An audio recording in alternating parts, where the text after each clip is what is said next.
Yes, ഇപ്പോൾ വളരെ പ്രധാനപ്പെട്ട വാർത്തയാണ് ഈ മണിക്കൂർ പുറത്തുകൊണ്ടുകൊണ്ടിരിക്കുന്നത്. ജിഷ കേസിൽ പ്രതിക്കുള്ള വധശിക്ഷ ശരിവച്ചിരിക്കുന്നു ഹൈക്കോടതി. സംസ്ഥാന സർക്കാരിന്റെ ഹർജിയെല്ലാം പരിഗണിച്ചാണ് ഇപ്പോൾ ഇങ്ങനൊരു വിധി ഹൈക്കോടതിയിൽ ഉണ്ടായിട്ടുള്ളത്. പ്രതിയുടെ ഹർജിയെല്ലാം പൂർണ്ണമായും കോടതി നിരാകരിക്കുകയും ചെയ്തിരുന്നു. എസ് ശ്രീകാന്ത് തുടരുന്നു. ശ്രീകാന്ത്, ഇതിൽ ഏറ്റവും പ്രധാനപ്പെട്ട കാര്യം, ഇന്നിപ്പോൾ രണ്ട് കാര്യങ്ങൾ കോടതി പരിഗണിച്ചിരുന്നു. അതിലാണ് ഇപ്പോൾ ഈ വിധി വന്നിരിക്കുന്നത്. ഈ വധശിക്ഷ റദ്ദാക്കണമെന്ന് മാത്രമല്ല, ഈ കേസിൽ നിന്ന് പൂർണ്ണമായും തന്നെ കുറ്റവിമുക്തനാക്കണമെന്ന് പ്രതി ആവശ്യപ്പെട്ടിരുന്നു. പക്ഷെ അതൊന്നും മുഖവിലക്കെടുക്കാതെ, അതൊന്നും പരിഗണിക്കാതെ കോടതി കൃത്യമായി തന്നെ ആ വധശിക്ഷ അത് നടപ്പിലാക്കാം എന്ന വിധിയിലേക്ക് എത്തുകയായിരുന്നു. എന്തൊക്കെ കാര്യങ്ങൾ കോടതി പരിഗണിച്ചു?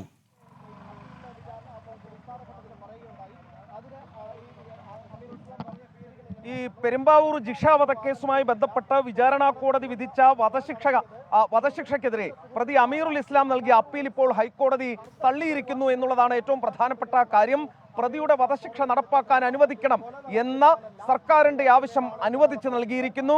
ഈ കേസിൽ ജസ്റ്റിസ് PB സുരേഷ് കുമാറും ജസ്റ്റിസ് S മനുവും അടങ്ങിയ ഡിവിഷൻ ബെഞ്ചാണ് വിധി പറഞ്ഞത്. ഈ കോടതി വിധി കേൾക്കാൻ ജിഷയുടെ അമ്മയും സഹോദരിയും കോടതിയിൽ എത്തിയിരുന്നു. കൊലപാതകം, ബലാത്സംഗം, അതിക്രമിച്ചു കയറൽ, മാരകമായി മുറിവേൽപ്പിക്കൽ തുടങ്ങിയ കുറ്റങ്ങളാണ് അസം സ്വദേശിയായ അമീറുൽ ഇസ്ലാമിനെതിരെ നേരത്തെ തെളിഞ്ഞത്. താൻ കുറ്റം ചെയ്തിട്ടില്ലെന്നും പോലീസ് കെട്ടിച്ചമച്ച തെളിവുകളാണ് തനിക്കെതിരെ വിചാരണ കോടതി പരിഗണിച്ചതെന്നുമാണ് പ്രതിയുടെ അപ്പീലിൽ പറഞ്ഞിരുന്നത്. 2016 ഏപ്രിൽ 28-നാണ് പെരുമ്പാവൂർ കുറുപ്പമ്പടിയിലെ വീട്ടിൽ ജിഷയെ കൊല്ലപ്പെട്ട നിലയിൽ കണ്ടെത്തുന്നതും. ഇന്നിപ്പോൾ ആ കുടുംബത്തിന്റെ ആവശ്യം നടപ്പാക്കപ്പെട്ടിരിക്കുന്നു. ജിഷയ്ക്ക് ഹൈക്കോടതിയിലും മുകൾ കോടതിയിലും മേൽക്കോടതിയിലും ഇപ്പോൾ അനുകൂലമായ തീരുമാനം വന്നിരിക്കുന്നു. ഹൈക്കോടതി ഡിവിഷൻ ബെഞ്ചും വധശിക്ഷ അംഗീകരിച്ചിരിക്കുന്നു എന്നുള്ളതാണ് ഏറ്റവും പ്രധാനപ്പെട്ട കാര്യം. പ്രോസിക്യൂഷൻ ഹാജരാക്കിയ തെളിവുകൾ അത് കൃത്യമായി തന്നെ ഇയാളുടെ വധശിക്ഷ ശരിവെക്കാൻ പോകുന്നതാണ് എന്ന് ഹൈക്കോടതിക്കും ബോധ്യപ്പെട്ടു എന്നാണ് മനസ്സിലാക്കേണ്ടത്. അതിൽ ചുമത്തിയിരുന്ന വകുപ്പുകൾ ഇതൊക്കെയാണ്. ചുമത്തിയിരുന്ന കുറ്റങ്ങൾ ഇതാണ്: കൊലപാതകം, ബലാത്സംഗം, അതിക്രമിച്ചു കയറൽ, മാരകമായി മുറിവേൽപ്പിക്കൽ തുടങ്ങിയ കുറ്റങ്ങളാണ് ഉണ്ടായിരുന്നത്. ഈ പ്രതിക്കെതിരെ കൃത്യമായ തെളിവുകൾ ഹാജരാക്കാൻ, രേഖകൾ ഹാജരാക്കാൻ, സാഹചര്യ തെളിവുകളുടെ അടിസ്ഥാനത്തിൽ ഇയാൾക്ക് വധശിക്ഷ വാങ്ങി നൽകാൻ നേരത്തെ പ്രോസിക്യൂഷൻ സാധിച്ചു. സമാനമായ രീതിയിൽ ഇപ്പോൾ ഹൈക്കോടതിയിലും പ്രതി കുറ്റക്കാരനെന്ന് തെളിയിക്കാൻ പ്രോസിക്യൂഷൻ സാധിച്ചിരിക്കുന്നു. പ്രോസിക്യൂഷനെ സംബന്ധിച്ചിടത്തോളം ഇത് വലിയ വിജയം തന്നെയെന്ന് പറയേണ്ടി വരും. വിവാദമായ കേസാണ്, വലിയ രാഷ്ട്രീയ കോളിളക്കം തന്നെ ഉണ്ടാക്കിയ കേസാണ്. അതിലാണിപ്പോൾ മേൽക്കോടതിയും ഹൈക്കോടതിയും ഇപ്പോൾ ഈ ശിക്ഷ ശരിവച്ചിരിക്കുന്നത്. ശ്രീകാന്ത്, ഇതിന്റെ വിചാരണ കോടതി എറണാകുളം പ്രിൻസിപ്പൽ സെഷൻസ് കോടതിയാണ്. വധശിക്ഷയ്ക്ക് വിധിച്ചതും അതേ കോടതിയാണ്. അപ്പോൾ അങ്ങനെ വധശിക്ഷ നടപ്പിലാക്കാൻ ഹൈക്കോടതിയുടെ അനുവാദം വേണം. അത് ഒരു സാങ്കേതിക കാര്യം മാത്രമാണ്. ആ രീതിയിൽ ഒരു അനുമതി തേടുകയായിരുന്നു സെഷൻസ് കോടതി ചെയ്തത്. അതിലിപ്പോൾ കോടതി കൃത്യമായി തന്നെ ആ വിധി ശരിവെക്കുകയും ചെയ്യുന്നു. പക്ഷേ ഇതിൽ ഏറ്റവും പ്രധാനപ്പെട്ട കാര്യം, അതേ സമയത്ത് തന്നെ പ്രതിയുടെ ഹർജി കൂടി കോടതിയിൽ എത്തി എന്നുള്ളതാണ്. അതിൽ പറഞ്ഞ പ്രധാനപ്പെട്ട കാര്യങ്ങൾ ഒന്ന്, ഇതിൽ കൃത്യമായി സാക്ഷികളില്ലാത്തൊരു കേസിൽ എങ്ങനെയാണ് ഇത്രയും വലിയ പരമാവധി ശിക്ഷ എങ്ങനെയാണ് വിധിക്കുക എന്ന് പ്രതി ചോദിച്ചു.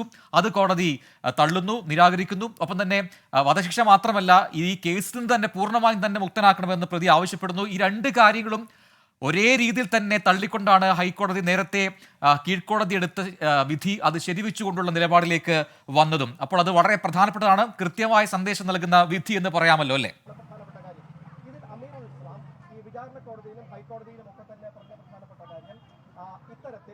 രണ്ട് ഹർജികളാണ് പ്രജിൻ നേരത്തെ കോടതി മുമ്പാകെ എത്തിയത്. ഒന്നാമത്തേത് സംസ്ഥാന സർക്കാരിന്റെ അപേക്ഷ. ഈ പ്രതിയെ പ്രിൻസിപ്പൽ സെഷൻസ് കോടതി എറണാകുളം വധശിക്ഷയ്ക്ക് വിധിച്ച ആ ശിക്ഷാവിധി നടപ്പാക്കാൻ അനുവദിക്കണം. അതൊരു സാങ്കേതികമായ നടപടിയാണ്. ആ ആവശ്യം സർക്കാർ മുന്നോട്ട് വെച്ചു.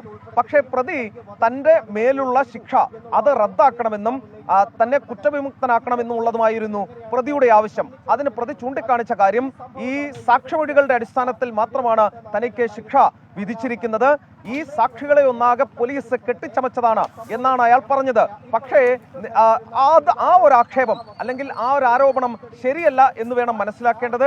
ശാസ്ത്രീയ തെളിവുകൾ അടക്കം ഹാജരാക്കിയായിരുന്നു കീഴ്ക്കോടതിയിൽ ഈ പ്രതിക്ക് ശിക്ഷ വിധിച്ചത്. കാരണം DNA സാമ്പിളുകൾ ഈ മരിച്ച ജിഷയുടെ ശരീരത്തിൽ നിന്നും കണ്ടെടുത്തിരുന്നു. അത് ഈ പ്രതിയുടേതുമായി മാച്ച് ആവുകയും ചെയ്തിരുന്നു. അതിന്റെ അടിസ്ഥാനത്തിലാണ് പ്രതിക്ക് കീഴ്ക്കോടതി വധശിക്ഷ വിധിക്കുകയുണ്ടായത്. ഹൈക്കോടതി മുൻപാകെയും സമാനമായ വാദം പ്രോസിക്യൂഷൻ ഉയർത്തുകയുണ്ടായി. കോടതി അത് ബോധിപ്പിക്കാനും പ്രോസിക്യൂഷന് സാധിച്ചു. ഈ പശ്ചാത്തലത്തിലാണ് നിലവിലിപ്പോൾ പ്രതിക്ക് എതിരായി വിധി വന്നിട്ടുള്ളത്. വധശിക്ഷ കോടതി അംഗീകരിച്ചത്. സ്വാഭാവികമായും പ്രതിക്കിന് ചെയ്യാൻ സാധിക്കുന്നത് സുപ്രീം കോടതിയിലേക്ക് ഈ വിഷയത്തിൽ അപ്പീൽ പോകാം, രാഷ്ട്രപതിക്ക് മുൻപാകെ ദയാഹർജി അടക്കം നൽകാം, കൊലക്കയറിലേക്ക് എത്തുന്നത് പരമാവധി വൈകിപ്പിക്കാം എന്നുള്ളതാണ് ഈ പ്രതിക്കിനി മുൻപിലുള്ള ഏക പോംവഴി. ശ്രീകാന്ത്, അപൂർവങ്ങളിൽ അപൂർവമായ കേസാണെന്ന് നേരത്തെ ആ രീതിയിൽ തന്നെ കണ്ടൊരു കേസാണ് ജിഷ വധക്കേസ്. ഈ പറയുന്നത് പോലെ ഈ വധശിക്ഷ വിധി വരുന്നതിന് മുമ്പ് തന്നെ ശക്തമായ വാദങ്ങൾ നടന്നൊരു കേസ് കൂടിയാണ്. അതിൽ ഒക്കെ തന്നെ പല സമയങ്ങളിലായിട്ട് പ്രതിഭാഗം വാദിച്ചത് സാക്ഷികളില്ലാത്തൊരു കേസാണ്, അതിൽ ഈ രീതിയിലുള്ളൊരു വിധി അതുണ്ടാവാൻ പാടില്ല എന്നതടക്കമുള്ള കാര്യങ്ങൾ നേരത്തെ വാദിച്ചതുമാണ്. അതെല്ലാം തള്ളിക്കൊണ്ട് വിചാരണ കോടതി വധശിക്ഷ വിധിക്കുന്നു. ഇപ്പോൾ അത് ശരിവെക്കുന്നു ഹൈക്കോടതി. ഇനിയിപ്പോൾ ശ്രീകാന്ത് സൂചിപ്പിച്ചതുപോലെ തന്നെ ഇനി പ്രതിക്ക് മുന്നിലുള്ള കാര്യങ്ങൾ എന്താണ് എന്നുള്ളതാണ്. സുപ്രീം കോടതിയിലേക്ക് പോകുമോ? അത്തരം കാര്യങ്ങളൊക്കെ ഈ പ്രതിഭാഗം അഭിഭാഷകരൊക്കെ വ്യക്തമാക്കുന്നുണ്ടോ? അതിൽ എപ്പോഴായിരിക്കും ഒരു പ്രതികരണം നമുക്ക് ലഭിക്കുക?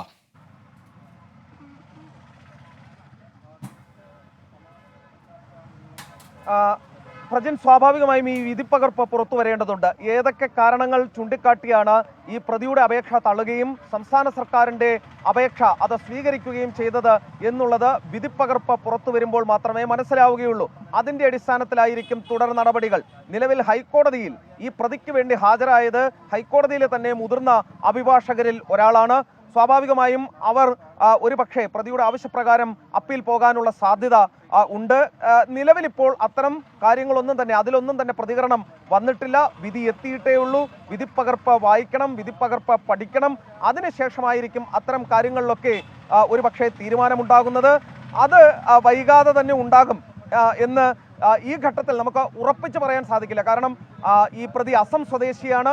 പ്രതിയുമായി ബന്ധപ്പെട്ടവരാണ് അക്കാര്യത്തിൽ ആളുകളെ ഏർപ്പാടാക്കേണ്ടത്. ഈ ഇത്തരത്തിൽ അപ്പീൽ പോകാൻ, സുപ്രീം കോടതിയിൽ അപ്പീൽ പോകാൻ തീരുമാനിക്കുന്നെങ്കിൽ തന്നെ അതിൽ തീരുമാനമെടുക്കേണ്ടത്. അത്തരം കാര്യങ്ങളൊക്കെ ഈ വിധിപ്പകർപ്പ് വന്നതിന് ശേഷമേ ഉണ്ടാവുകയുള്ളൂ. നിലവിൽ കിട്ടുന്ന വിവരമനുസരിച്ച് ഒരു പക്ഷേ അപ്പീലിനുള്ള സാധ്യത ഉണ്ട് എന്ന് തന്നെയാണ് മനസ്സിലാക്കാൻ സാധിക്കുന്നത്.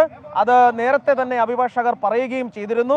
ഇപ്പോൾ ജിഷയുടെ അമ്മ ഇപ്പോൾ പുറത്തേക്ക് വരുന്നുണ്ട് പ്രതികരണത്തിലേക്ക് പോകാൻ. വളരെ സുപ്രധാനമായ ഒരു വിധിയാണ് ഇപ്പോൾ ഹൈക്കോടതിയിൽ നിന്നും ഉണ്ടായിട്ടുള്ളത്. ജിഷ വധക്കേസിൽ നേരത്തെ വിചാരണ കോടതി എടുത്ത വിധി, വധശിക്ഷാ വിധി, അത് ശരിവെച്ച് ഹൈക്കോടതി നിലപാടെടുത്തിരിക്കുന്നു. സംസ്ഥാന സർക്കാരിന്റെ നിലപാടിനൊപ്പം നിൽക്കുന്ന വിധിയാണ് ഹൈക്കോടതിയിൽ നിന്നും ഉണ്ടായിട്ടുള്ളത്.